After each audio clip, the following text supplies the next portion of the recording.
So in this video, I want to talk about the counteroffensive.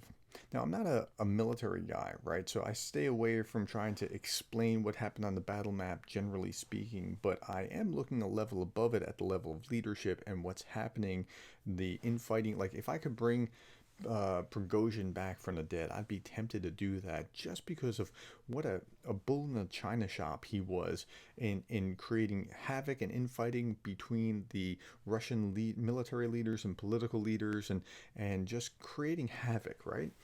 So there's some of this havoc that still remains and is still carrying over. And this is a significant mistake, I think, that's happening in the counteroffensive. And we're going to unpack that.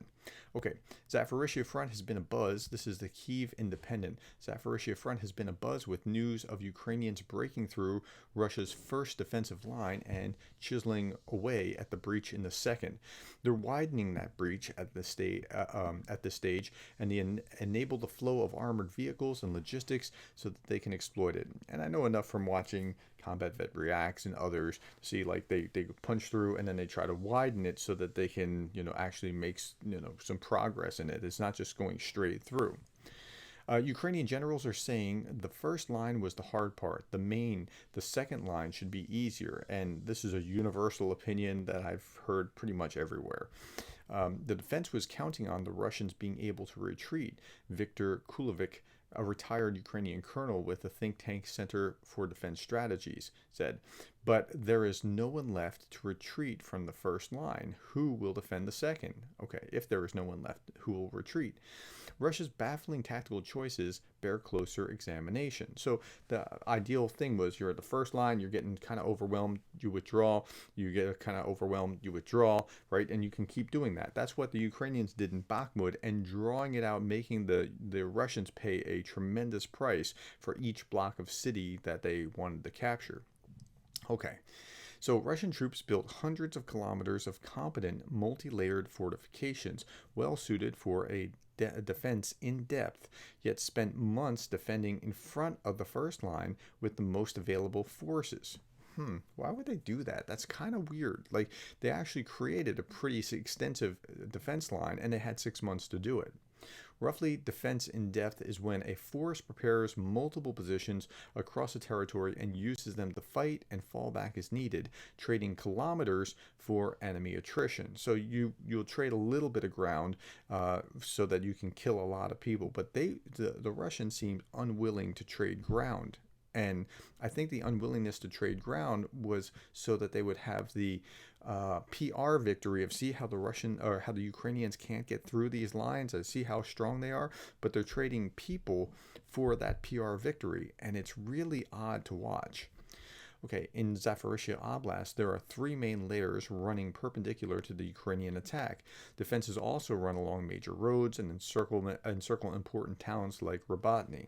Everyone correctly predicted that Ukraine would send its main attacks at Melitopol and Bryansk in an attempt to cut occupied Crimea from Russia. Russian Army General Sergei Sergovin ordered the lines to be built when he was in charge of the war effort.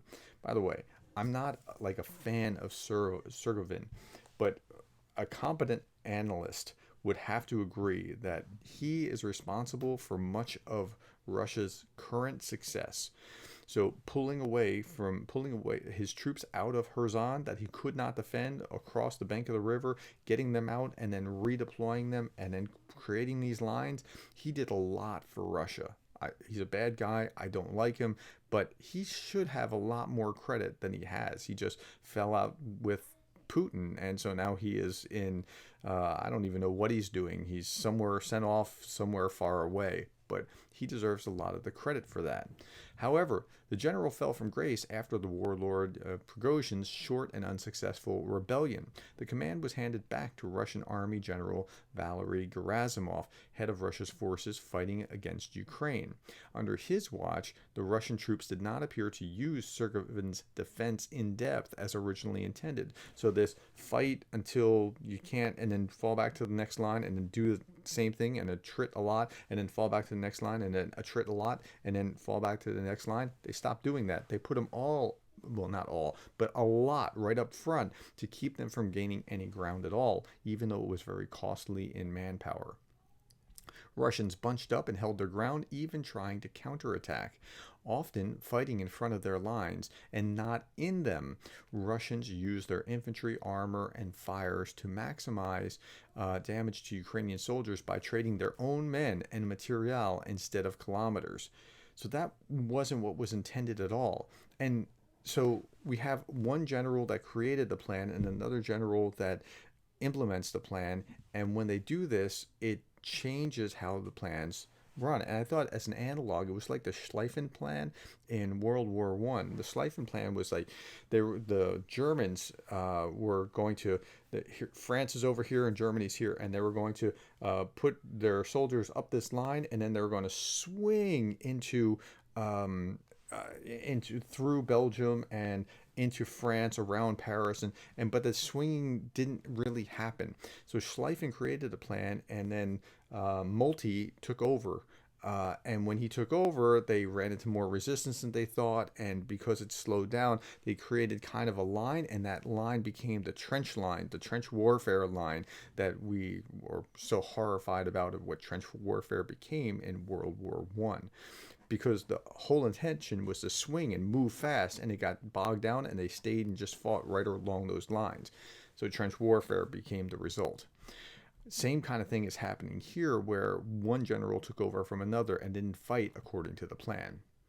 Okay, as a result, the first line was very hard to break, especially with no air support, yet Russian troops also endured heavy losses. And that's a very costly strategy. They're doing what commanders tell them, but their shortages prevent them from doing it correctly. Most existing vehicles, artillery, air defense, and communications Russia needs to defend are between the first and second lines, Kulovic said. There isn't much available between the second and third. And the good news is, if they can punch through, once they do punch through, there's not a lot to stop them on the other side, depending on where they want to go. Pulling reserves, the Southern defense is largely the work of the 58th Combined Arms Army of the Southern Military District, with its two divisions, the 19th and the 42nd. Some of these forces fought the Battle of Kherson and had to retreat across the river late last year with significant losses.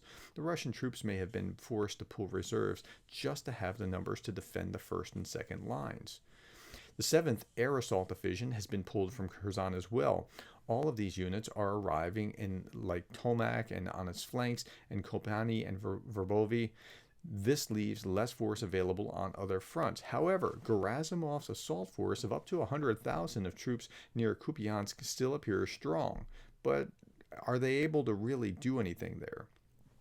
Putin claimed that 270,000 people voluntarily signed up to join the Russian military over the last 6 to 7 months. Voluntold is different than voluntarily. Like, if you got a digital notification, you kind of had to show up. But equipping them all and getting them to the Southern Front in time to make a difference would be quite a feat. There are several reasonably strong hypotheses for Russia's tactical decisions. The most obvious is doctrinal disagreement. Servekin wanted a classical positional defense. Gerasimov prefers an active defense with regular counterattacks on the flanks, and that's what they've been doing. So while you would have had this thing where you're trading ground for attriting the enemy, which seems like it would be a smart thing for the Russians to do, Gerasimov didn't want the PR victory for Ukraine that they're taking ground. He would prefer that he lose men and then just backfill them later. Gerasimov may have been overconfident and overestimated what his force could achieve with active defense. Passing the war between two very different generals in response to domestic political scandals is bound to cause disruptions, and that's, I think, what has happened. Another reason could be that the Russian military didn't have enough forces to man these lines, which is a drum the Institute for the Study of War has been beating for a while. Russians aren't used to organized fighting retreats at scale. If they were forced to retreat through their own lines, redeploy and reposition reserves, it could lead all to areas of collapse, and they did not want to see that kind of thing. The staff of the 58th opened a textbook and followed the instructions, he said. It calls for 3 lines, so they made 3 lines. It says 2/3 of the troops to the first line, 1/3 to the remainder, so they did that, and that's what's going on. The steady or recent progress is what people were hoping to see. Some Ukrainian officials have called it a turning point, but for now, Russia appears to be in a worsening situation. No mobilization can succor them fast enough. Now, If they can hold on for about 2 more months and then get through the winter, they're going to be very solid and very strong. I'm talking about the Russians.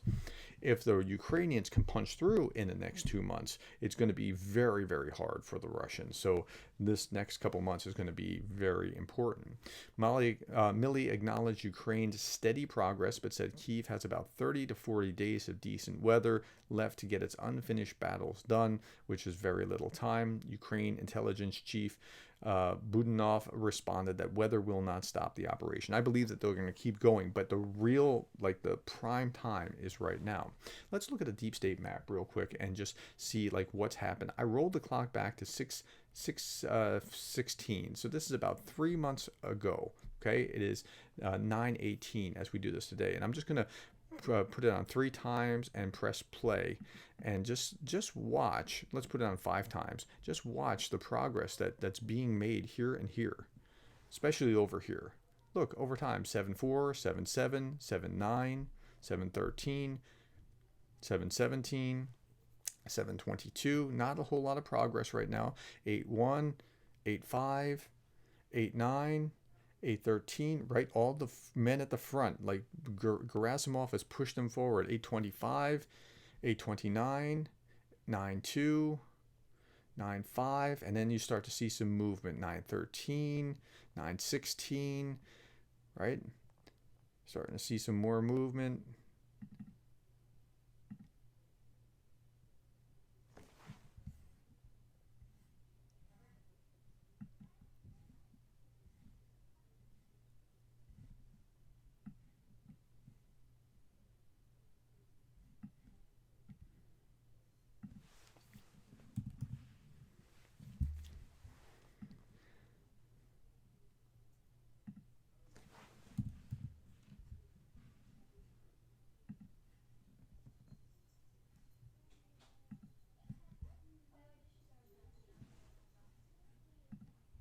So that's what you need to understand. They're actually moving. They're moving pretty significantly for given the tasks that they have. All right, that's all that I have to say. Thank you for your time. Thank you for the likes, the shares, the subscribes, the coffees, and thank you more than anything for being the kind of person that cares about Ukraine. I'll be back tomorrow, and I hope you will be too.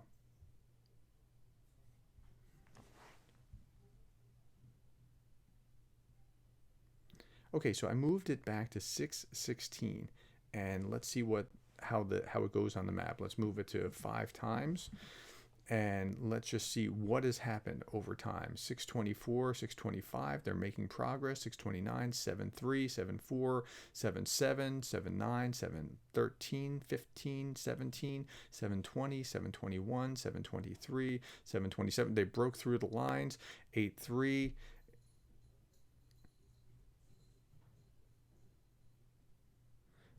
821, 825, 827, 831, 92, 94, 95, 99, 912, 913, 14, 15. Like they're making progress here, and you can see the progress that they're making, but it is slow going. And most of the action was right in front of these first lines as you're going through that. So, that's why it's been so slow. And I hope that helps you and puts this into context and helps you understand what's going on. Okay, thank you for your time. Thank you for the likes, the shares, the subscribes, the coffees. Thank you for being the kind of person that cares about Ukraine.